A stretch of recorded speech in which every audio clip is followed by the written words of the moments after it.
Okay, so there's no question that even 3 years into the 2020s, undoubtedly one of the most dangerous periods in human history, cinema remains just as vital to our rather duplicitous state of society and everything in between. But the powers that be were not gonna make it easy for any of us going forward, and holy did 2023 deliver? This year was yet another sobering slap to the face to anybody still trying to make it into this industry, or to those who just wanted to enjoy movies. It was like they've done everything in their power to make us question our love, commitment, and dedication to this profession, and then break us down. I just graduated from college a few days ago, and as a CMAP major, I've never been more at a crossroads with my knowledge, my abilities, and my tolerance with all the bullshit right now. And that's not even going into our fractured political system, the writers and actors strike that went on for the better half of a year, and the growing concern that Hollywood is preparing to mass fire a bunch of actors speaking out against the atrocities happening in Palestine, some of which have already happened at the time of writing. With that being said, you better believe the variety of films we ended up getting ballooned and ascended to some absurd highs and lows. Superhero fatigue is really settling in right now, and horror films have hit somewhat of a roadblock recently.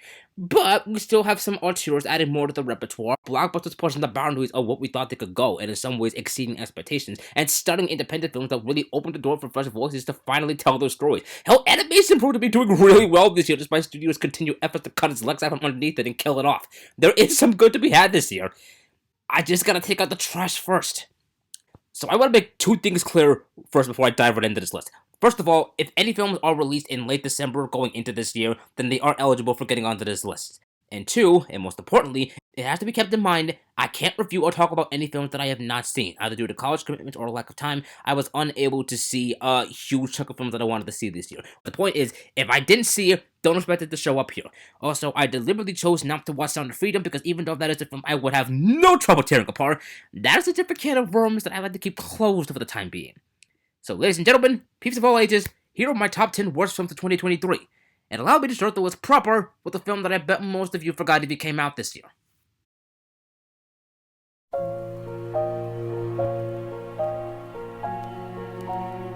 I didn't have any high or low expectations for this film. I just went in expecting to have fun with a modern film noir hinted with flavors of classical cinema based on the supposed classic staple in the character of Marlowe. I mean, it's the typical neo-noir film style of clipped conversations. It's a world-weary detective unafraid to use his fist, and glamorous but suspicious femme fatale lead. So I went in hoping to be mildly entertained, and I barely got anything.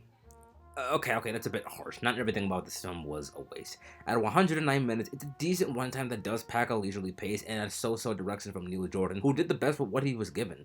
But the stars of the show were the costume designs and the high-end production values. An impeccable job was done in helping the film look the part in this pre-war Los Angeles setting.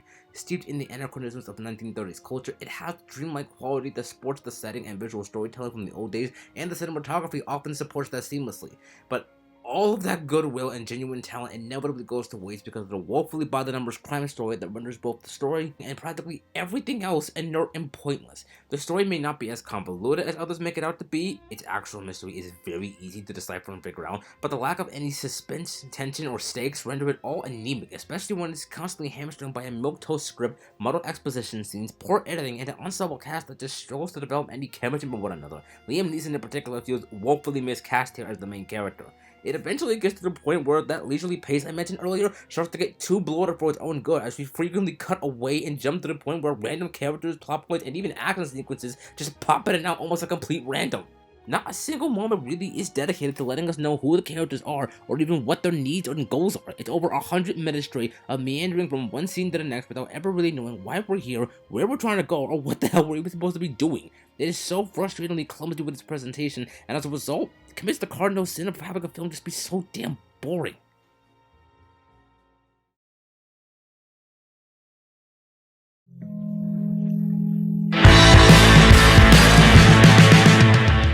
They turned the cubby little chubby into a generic slasher. Now, I'm sure we all heard the news swirl around about Disney's Winnie the Pooh copyright had expired earlier this year and is now firmly in the public domain, but I don't think anybody was expecting this. When all those laughably stilted, inarticulate, anthropomorphic designs of Pooh and Piglet in the official title hit the internet, I genuinely thought it was a joke. But a joke I was fascinated to see nonetheless. Yes, dismal curiosity alone was my only reason for seeing this film. The end result is one of the more laughable films to come out of this year, one that takes the questionable but vaguely interesting idea of having the creatures from the 100-acre wood grow into monsters and wastes it on the most basic of horror blueprints. Outside of radically changing the Pooh mythology and the designs of the cartoon characters, it hardly has much of a personality to call its own or make it stand out. Reed's Frank Waterfield's directing really makes it all the more embarrassing with a direction that is straightforward and competent, but just tries too hard to make something out of nothing. Seriously, it's a rushed, lazy attempt to cash into the IP. If you're gonna do something this out there and bonkers, lean more into the absurdity, please. The only times this movie made me laugh was when it kept doubling down on its unbelievably grim presentation, and between the lack of self-aware humor, the ridiculous costumes, the incomplete ending, and the gratuitous female nudity that makes you question what the hell kind of problem does this guy have with women, I was left suffering major tonal whiplash from every waking moment. And that's not even getting into the messy sound design, repetitive dialogue, the drab color aesthetic. I mean, seriously, just look at this film, and the heavy pacing also. And yet, for a low-budget outing, it's nowhere near the worst thing to come out of this year, considering why it's so low on the list regardless. The camera work is half decent, the music is very atmospheric, surprisingly, and it definitely lives up to its R rating, but between mutilating the beloved children's book character into a slasher and not even making it an entertaining one, it's a completely amateurish outing that only narrowly lives up to the excuse of being so bad you can laugh at it. And we can only assume the sequels are going to be the exact same thing. Yes, for some strange reason, this movie is getting a sequel sometime next year. Photos have already been released, and the director has expressed interest in giving Cinderella and Peter Pan this exact same treatment amongst many others to come down the line. So, expect the next one to be on next year's list, guys!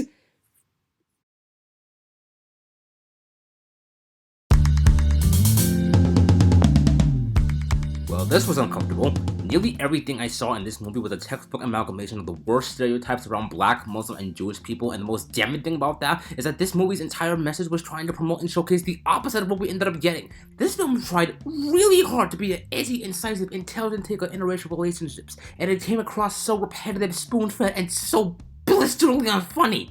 I wasn't even sure if this was supposed to be a self-aware jab at the stereotypes originally, but then the script got tweaked somewhere down the line. I don't know, and frankly, I don't give a damn.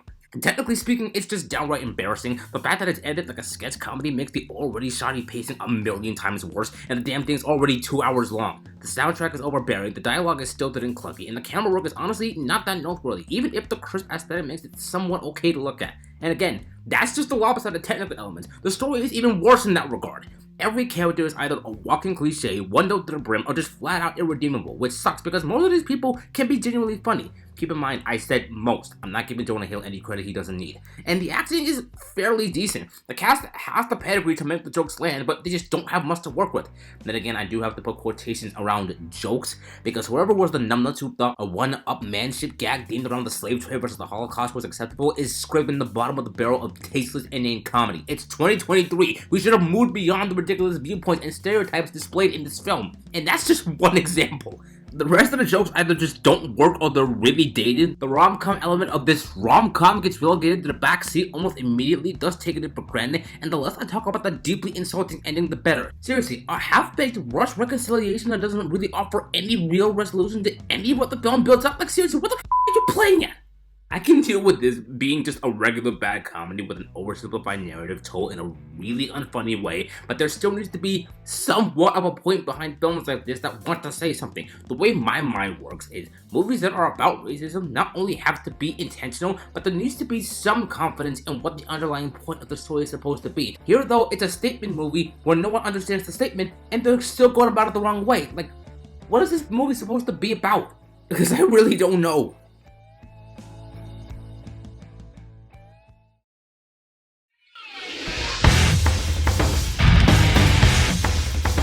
Asinine is the only word that can comfortably use to describe how awful this folktale is, both as a movie on its own and as an adaptation of Journey to the West. The tale of the Monkey King told in this story is a tale that really should leap to life in animation, especially if it's an origin story about the most famous character way before the point where we even know where the story begins. What we ended up getting instead was one of the most aggravating films to come out of this year. Like seriously, it's been a long ass time since a Netflix film annoyed the living shit out of me with how blatantly lazy and unfulfilling it is. Just to give you an example, look no further than Sun Wukong himself, which by the way, they don't call him that throughout the entirety of this movie. His entire backstory is warped around and altered to fit this sanitized, homogenized retelling of the story to spit out for a younger audience, and it is embarrassingly unfaithful.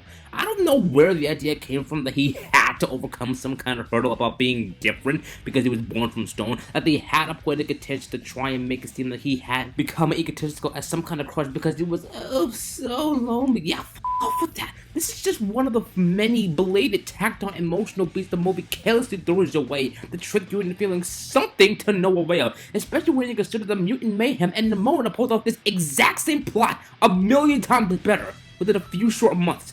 And that's not even going into how they made the Monkey King himself an insufferable dipshit with the IQ of a double street bug wannabe. Honestly, every character could possibly fit that description with how useless and obnoxiously ineffectual they become the longer the film goes on. Seriously, the film clocks it at 96 minutes, which is an acceptable time frame for an animated film, but its breakneck speed does not give the story any time at all to develop anything or follow through on what the story does set up, and the lack of sufficient breathing room cripples any attempt at an actual plot structure. It's mostly episodic in how it flows from one select scene to the next, thus rendering the film's attempt at world-building bare and dead weight, and the somewhat cruelly distorted storylines clashing with the problematic pacing meant it couldn't even stick to its own mean-spirited tone to save its life.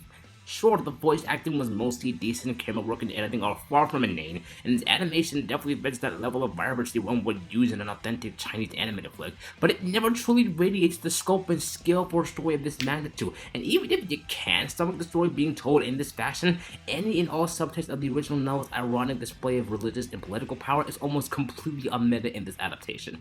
All the foreboding qualities of an amateur outing made with a corporate checklist, this felt specifically designed to alienate and annoy its audience into submission, and the end result doesn't meet, let alone match, the grandiose quality and entertainment the tale and its dozens of other iterations set forth.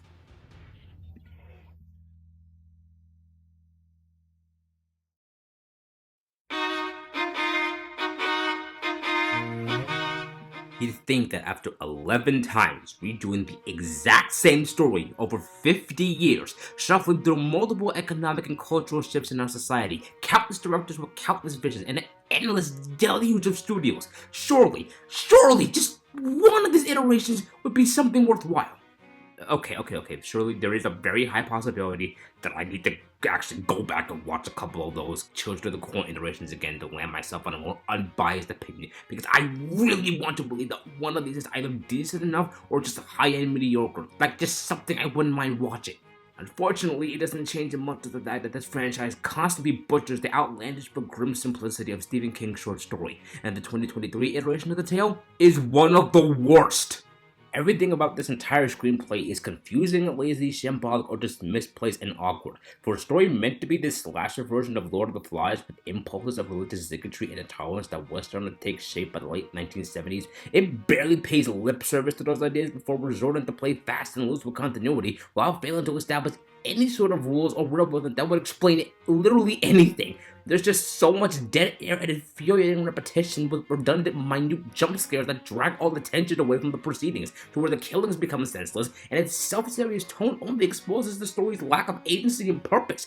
Now, I'm aware that the short story was originally meant to be a little absurd, but when it supplies a litany of thematic and narrative possibilities with social political themes like clashing over stewardship of the environment, climate activism, and the rise of fascism, and you either butcher those themes or do absolutely nothing with it, it gives off the impression you're not really fit to take up this project. We literally have stories like The Witch and Midsummer doubling down on the sinister undertones this story promised, while being better rife with opportunities for allegorical interpretation, and both came out 6 to 7 years before this. At only 97 minutes, it somehow moves at a snail's pace with butt-fuckly CGI, terrible contrast with bad lighting, an aggravating color palette, and an embarrassing ensemble of cast members. The direction here fully cripples any of these actors' abilities to act their way out of a paper bag to save their lives. And poor Kate Meyer, okay? Poor Kate Meyer. The only person in this godforsaken cast that makes anything in this film halfway watchable, and thus makes every other cast member's performance look that much incompetent by comparison. Poor girl's literally acting circles around everybody here, and this is the material she's given? It only makes you wonder how much more dynamic she could be with a better script. It really is a strong contender for worst iteration of the story I've seen, and that within itself is a different can of worms I have to struggle to open down the road. But you know what? I'm comfortable in saying this is the definitive worst Stephen King adaptation I've ever seen. Worse than The Dark Tower, worse than Cell, worse than Sleepwalkers, although that one's debatable, and begrudgingly worse than last year's Firestarter, which, last I checked, I also called the worst of these adaptations. Now, I'm not gonna sit here and praise Firestarter for essentially boring me to tears and not having any form of momentum to anything it tried to set up. But at least it understood its assignment. It had a vague understanding of what it was supposed to do, considering both the book and the original film it was based off of. It just went 180 degrees in the wrong direction. This film was both a misunderstanding and a botched execution of a project that went through 11 failed revitalizations and is probably better left withering away and dying off for good. Not one single kernel of positivity is left in this cornfield. Just let it die.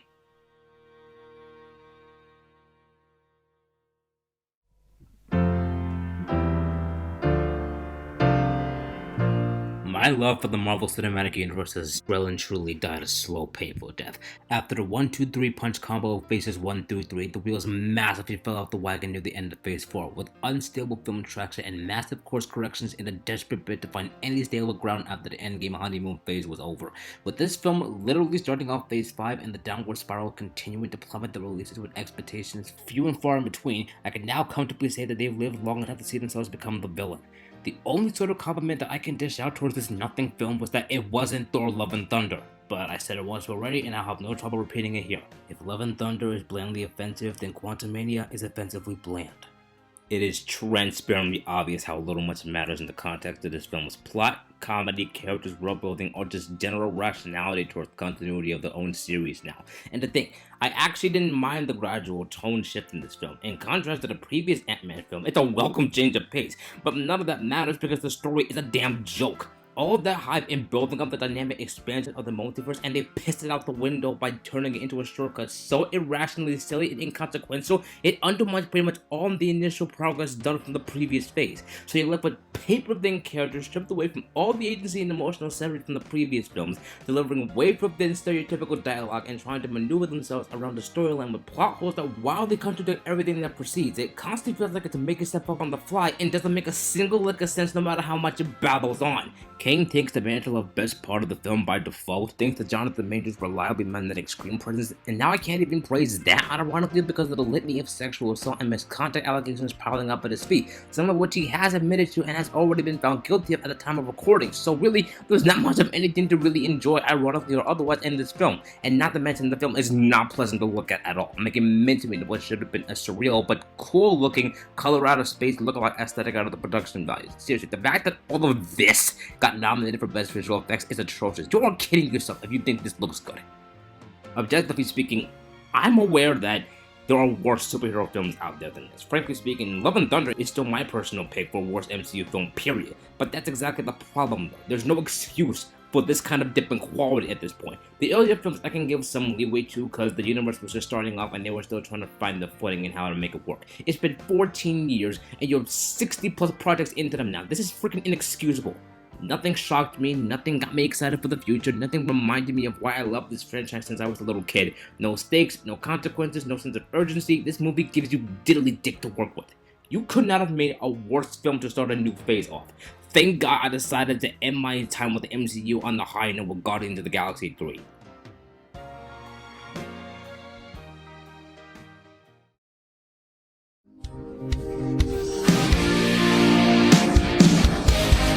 If you're looking to understand why people fear the gradual rise of AI in filmmaking so much, look no further than this movie. This bickering, unfunny, by-the-numbers, ChatGPT organized pedestrian outing that elicits more growth than the Playboy Mansion did back in the day. Very few movies I watched leave me feeling genuinely embarrassed for what I'm seeing, but if you were to ask me which movie I was embarrassed to have seen off the top of my head, I'd probably say Ghosted. Seriously, I almost completely forgot this film even happened this year. Pulling off an action-adventure romantic comedy means the directors, the writers, and everybody else involved have to collaborate and strike a precarious balance between every element of the multifaceted genres in order to get them to gel together. So you'd think it'd be necessary to upgrade this smug elevator pitch into something more presentable than this. One with less cheap rehashed ideas, one where the tone is more consistent, one where you're not stuck with rushed, crummy CGI and flat action choreography that takes away the point of wanting us to see the action, one that doesn't misuse Lauren Bacall's musical score, dumb it down and drown it out with these ear-grating music tracks that just don't fit the vibe this movie appears to be going for. Also, putting this out there, the production design also doesn't even bother to show you an accurate depiction of Pakistan, so really, what does that tell you? And you can tell through most of the performances that the actors are barely sleepwalking through, with Ana de Armas and Chris Evans unfortunately being the worst defenders, the chemistry that radiated between them in Knives Out being strikingly absent here. Keep in mind also, Dexter Fletcher is the director here, the one who directed the absolutely magnificent Elton John biopic Rocketman, and that was only, 5 years ago? Do you have any idea how productive it is, seeing the resumes of all these talented people, to not give Dexter a more challenging project, to not give Chris or Anna anything to sink their teeth into, and then just shovel it off to Apple TV? Like, what were you thinking with this? Look, I understand the days of True Lies and Mr. and Mrs. Smith are few and far between these days. They're not coming back. But you had better luck convincing me this was meant to be a parody of those two movies and something meant to be taken seriously. I find it hard to believe that 4 people sat in a room together to write this thing, 2 of whom wrote both Deadpool and Spider-Man films, and the other 2 wrote the Lego Batman and all 3 Spider-Man MCU films. And this is the best that those 4 could come up with together?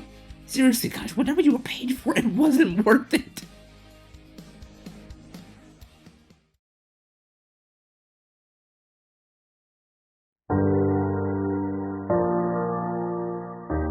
Mother of mercy, where the hell do I start with this one? I understand that mental health is quite the cornucopia of loop-de-loops you have to maneuver around without stepping on anybody's toes, especially when considering the sensitive nature of suicide and depression, but holy shit, I have never been more acutely aware of a story this badly judged and naive in its execution to where it all just immediately falls apart. This isn't just a drastic step back for Florian Zeller as a filmmaker, this is a career-killing embarrassment.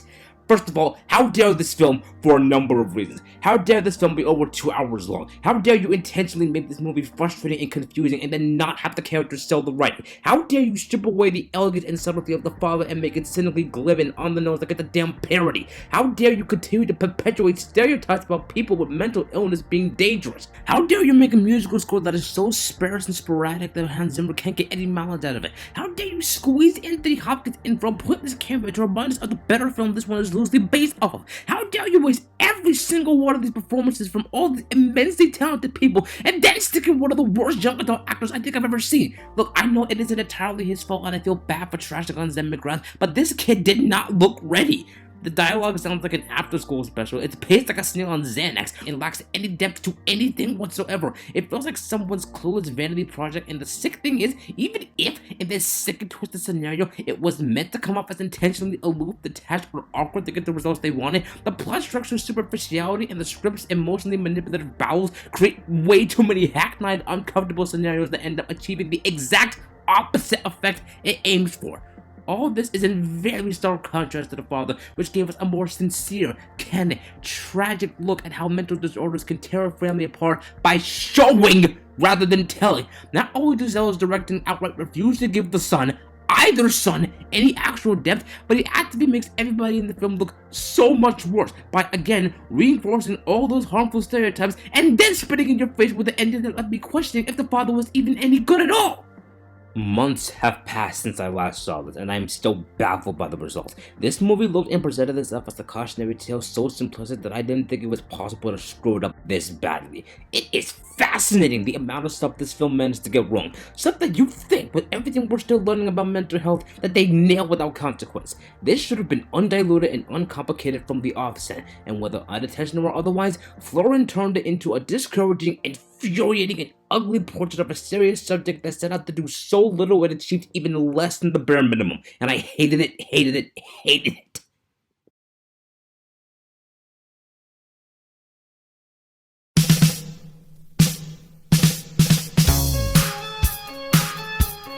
I really wanted to put this film on number 1. You guys have no idea.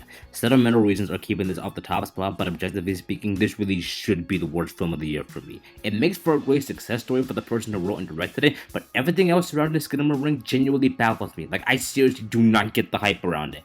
Like, I understand that in the art of filmmaking, it's not just about the story or the cinematography or the performances, it's about how it makes you as an audience member feel. Movies don't have to be held to a high standard to be enjoyed, and I could appreciate this film for its simplicity. In fact, I applaud this film for trying to challenge the viewer, and most of that boils down to how intellectually Kyle Edward Ball takes advantage of all the limited resources at his disposal. The juxtaposition with the lighting, the impeccable yet unnerving sound design, how he plays with the shadows, he lets the mood set the scene for the audience to let their imaginations wander with the possibilities, and for the first 15 minutes at least, the distressing camera angles and never-ending cascade of darkness almost got me into it. But then you check your clock, and you look up the rest of the runtime, and that's where the rest of the movie dramatically overplays its hand and quickly collapses faster than a house of cards in a wind tunnel. It is so goddamn boring! Boring! All these experimental ASMR horror-esque vibes would have been fine if this had carried on for about 15 to 25 minutes or so. But no, this is gruesomely and agonizingly stretched out to over 100 minutes just to fill up dead space, and the pacing gets problematic really quickly. It's just a set of disconnected images like Lego bricks, ceilings, baseboards, and dimly lit rooms that never really managed to justify the existence of a long feature film, let alone something worth almost 2 straight hours. And before you come at me in the comments, I'm aware there's supposed to be a story about children suffering from generational trauma, and the lack of any windows or doors in the house is meant to indicate them being trapped in an infinite loop of torture because of a parent's mistakes. But keep in mind, it's not much of a story as it is an allegory. I mean, it kind of is, but not only is it extremely vague and thin, it's impossible to really symbolize or suggest anything because there's no referent world building or anything to bounce off of it. The damn concept alone is intriguing enough to where it doesn't need to invent reasons to spin its wheels forever, and yet because it has to be nearly 2 hours long, the one suitably creepy still shots and grainy filter aesthetic betrays the cheapness of the film's technical values. It bears almost certain similarities to this game called Gone Home, an experience where you also play in an empty house with missing parents and you have to figure out the story by pure observation. But the difference between those two is at least the game actually rewarded your patience with a decent story and an interesting ending. Skinamarink may have an interesting ending, but everything else that happens before that point was specifically designed to waste your time. And you know what's more baffling? There's a good chance this won't even be on the list if bloody TikTok and Twitter didn't blow it out of proportion and praise it to be the next best thing since sliced bread. There is, however, one major thing keeping this film only at the number 2 spot. I want to champion this guy so badly. He put himself out there, made a film he wanted to with limited resources, and got over organically with the people online to where higher ups took notice, racked in millions of dollars, and is all but certain he's going to be a major player in the horror genre going forward. Props to Kyle Edward Ball for this massive gamble paying off, and believe it or not, I am looking forward to what he does next in the future. But the film he put together in the end expects way too much from the viewer and just irritates you the longer it drones on. It genuinely makes you feel like you got cheated out of something potentially special, and on purpose, no less. Again, on an objective level, it should be no-brainer. Like, this really should be number 1. But I put something higher up on the list because not only do I feel personally more strongly about it, I think that film messed up a lot more than this one did.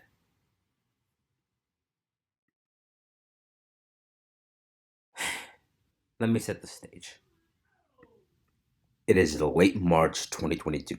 I'm in a film class required by my CMAP major called American Cinema in the 1970s, where we discuss the themes, filmmaking styles, and contributions that those films from back then helped instill into films in the present day. I watched plenty of films in that class, and I've even liked a few of them on first viewing, from blaxploitation classics like Shaft and Coffee, soul crushers like 5 Easy Pieces, Wanda and The Last Picture Show, precariously special crowd pleasers like Guess Who's Coming to Dinner, and even the original summer blockbuster in Jaws. But there was one film out of that entire collection that stood out to me the most. William Friedkin's The Exorcist from 1973. A revolutionary horror film that not many other people or movies in general nowadays could hope to replicate. An objectively immersive narrative with a direction that carefully built on sick, disturbing transgression and an unforgettable aura that broke the mold of everything that preceded it, effectively setting the standard for the horror genre for decades to come. It was awarded an X certificate the same year it came out on account of its shocking content and graphic imagery. Something like that simply cannot be beaten, topped, or replicated, and it hasn't been in the past 50 years. So if you've been paying attention to this little tangent, you can probably guess what comes next.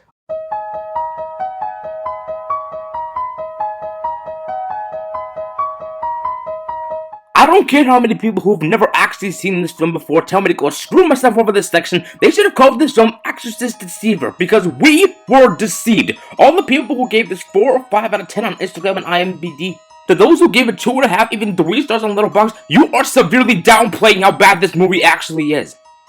Everything about it just felt like someone arguing frantically for 2 hours that movies are supposed to be entertainment, as a way of drowning out their consciences from accurately telling them they made a crap movie. artificial in texture and lacking in any kind of danger, the film is somehow both formless and structureless in its presentation, taking the and then type of storytelling to heart in the worst manner possible, and its blatant lack of faith or respect for its audience only makes the execution of its plethora of themes that much more tasteless. Said themes dilute the specific framework to effectively disrupt the continuity of the original film's events anyways, and while it sounds mildly intriguing, it comes across as just disorganized and inconsistent as the rest of the project.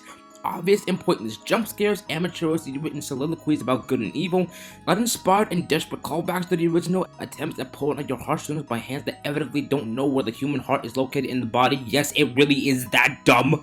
It delivers nothing any number of demonic possession movies haven't already done before or better, and it's packed to the brim with a litany of nothing characters the film has no idea what to do with, and the deluge of dry, unconvincing performances that come with it. Lydia Joy and Olivia O'Neill are the only saving graces of this cast and the entire film as a whole. Leslie Odom Jr. tries his best but looks mentally checked out for the entire duration of his time in this. And what the hell were they thinking with Ellen Bernstein? Seriously, they dragged Chris from the original Exorcist back into this pointless follow-up only to literally blindside her with a disrespectful twist in a movie that guarantees to make you question, what was the reason behind this? What was the reason? What was the reason? By the time Ellen enters and then exits the film not even halfway through the second act, it's the point of no return. The rest of the plot had already veered into its own abyss of a weak and disconnected narrative before she came into the picture, but that is where it just torpedoes because it speaks to be as sanitized and safe as possible, but only becomes infuriating when it reveals it's scared of its own reflection and even more disgusted by its shadows. And honestly, doesn't that just tell you everything you need to know? It's so damn insecure of its own ideas to where even trying to take the path of least resistance is damaging. Oh, and how could I forget? David Gordon Green is the one directing this film, the one who directed the Halloween 2018 trilogy. Having him direct an Exorcist film is a little bit intriguing on paper, but considering how the trilogy started off with some promise, got worse as it went on, and ended on a really, really stupid note, all the optimism just went straight out of the window. Look, say what you will about a lot of these entries on this list, but a part of me can at least understand the significance of them. Monkey King was the origin story for the original archetype of the superhero. Children of the Corn spoke a lot on environmental messages. I don't like the way that they pull slasher, but there's some novelty in the blatant what the hell weirdness involved. Even Skinamarink, despite what I said earlier, was an unorthodox way to try and dissect abuse and generational trauma. Again, it expected way too much out of the audience, but it was an experimental process that opted to try something new to tell something familiar. I dare anybody to look me in the eyes and tell me with a straight face that this film right here had any oblique clue on what it was trying to do or why it was doing it. It had no idea what its story beats were meant to imply or what its characters were supposed to contribute to it. And even worst of all, the film itself had no idea how you, as the audience member, were supposed to watch it. It's unable to appeal or relate to any collective group of audience, and when you're this tone deaf and trying to revive a franchise that didn't even need to be franchised to begin with, nobody comes out of this with a win.